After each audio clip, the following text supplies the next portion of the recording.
So before we start off the video, I just want to let you guys know that this video turned out to be a lot longer than we expected. So we're going to cut it off and we're going to do a part 1 and also a part 2. So make sure to stay tuned, subscribe, and hit that notification bell so you guys can check out the part 2 if you would like to. Hopefully you guys stick up till the end. See ya. Well, subtopic real quick. I just want to be really brief about this. I want to introduce myself so you guys can know and can check out for yourselves that I really played Call of Duty for a lot of time.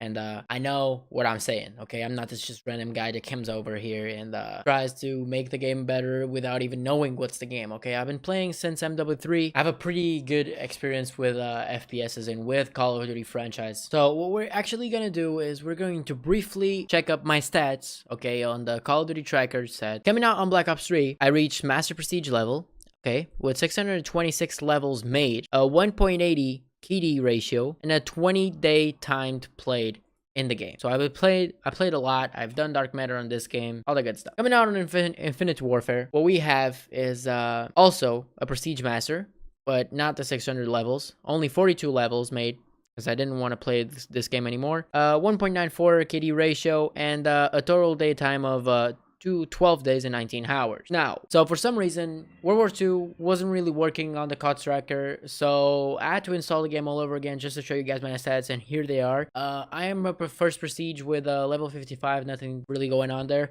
A 1.41 KD ratio, and a 2 days and 16 hours game time.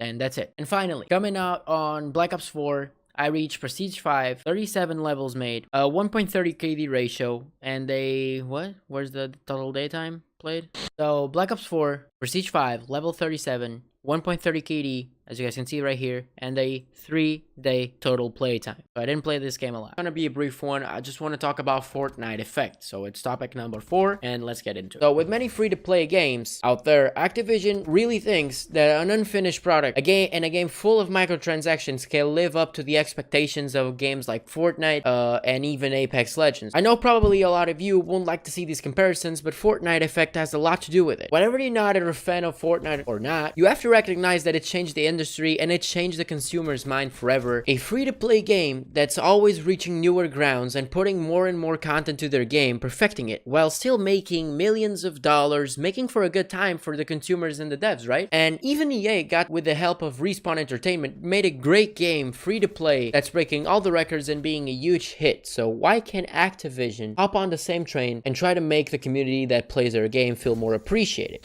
And if you had any questions with the 4th topic, the 5th one is going to clear your mind. We're going to talk about Blackout. So if you got confused about me talking about the hype train Activision then hopped on, and you had some doubts like across, we've had Blackout and it's a battle royale. Well, yeah, it is. It's a battle royale associated with Black Ops 4 that would cost you $60 to play. And a few months ago, it got so much backlash from streamers to normal players that they made Blackout a separate game on PC and made it cost only $30, which, to be honest, to me, it's a decent price point. I'll say that because if we look into it, and you'll notice that PUBG is retailed at 20, and in Blackout, it's a much more polished game than PUBG. Now, is this a correct move? Kinda. I mean, they're still not completely willing to understand that if they made it free to play, it would actually make the player count rise up a shit ton and could make it compare with other BRs like Apex Legends. And I still don't understand why only PC players can get the separately game, but you know, Activision on PlayStation, we have to pay the $60 for it. To top it off, it's an incredible stupid marketing idea to associate Blackout with Black Ops 4. I've never seen someone talk about this, okay? This is my opinion though, bear with it. And now I'm gonna give out my opinion. I never seen somebody talk about this, so I'm gonna be probably, at least from what I've seen, the first one talking about this. And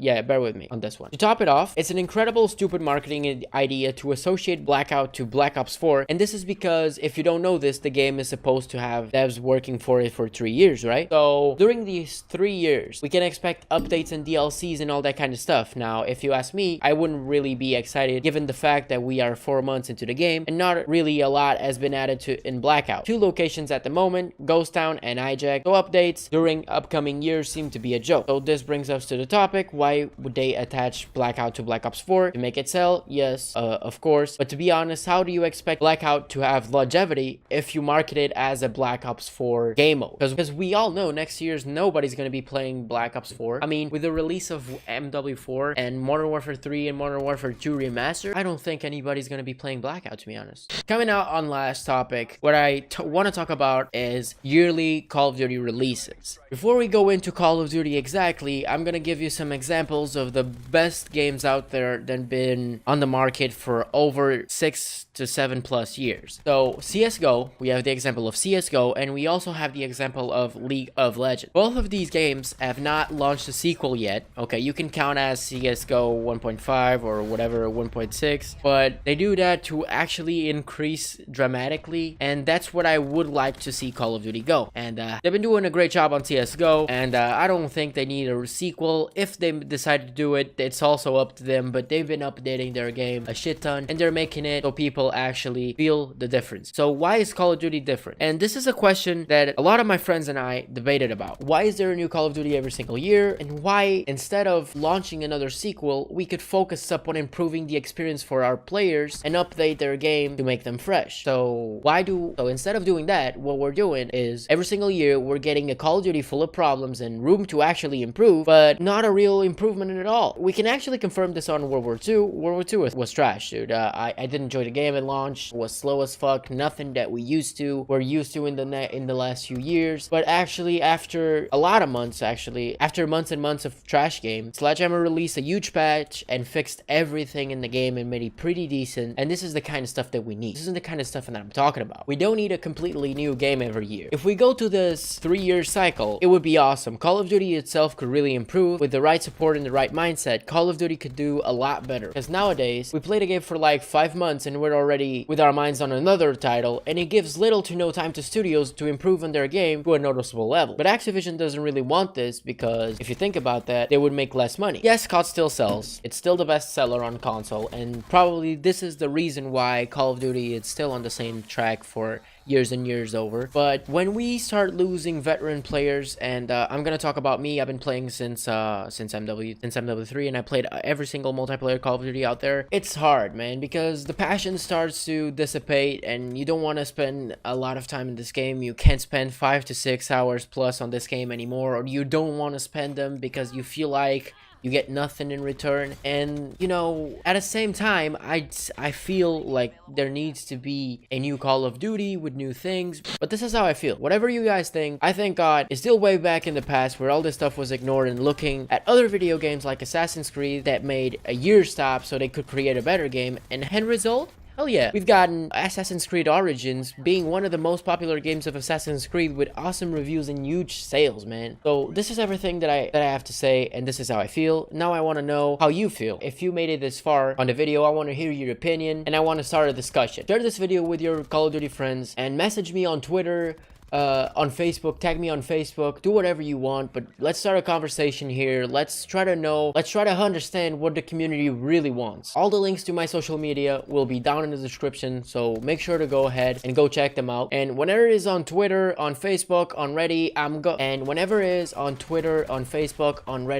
whatever it is, I'm gonna try to reply to every single one of you. And if this gets big, I'll make sure to create a Discord so we can all talk about Call of Duty problems. Also, a huge thanks to every single one of the groups that actually participated in this video. The links of the associated groups will be down in the description. Make sure to check them out, because this video wouldn't be possible without this guy's helps. Apply for them so you can talk on them, subscribe, whatever. Just go ahead, go to the links, and make sure you get involved into the community if you're not already. And to end it all, I just want to have a special thanks to Nathan. Nathan, you're the best. You actually helped me out a quite ton, and you made this video a lot better with your participation. Shout out to Nathan. And yeah, this has been all I have to say, guys.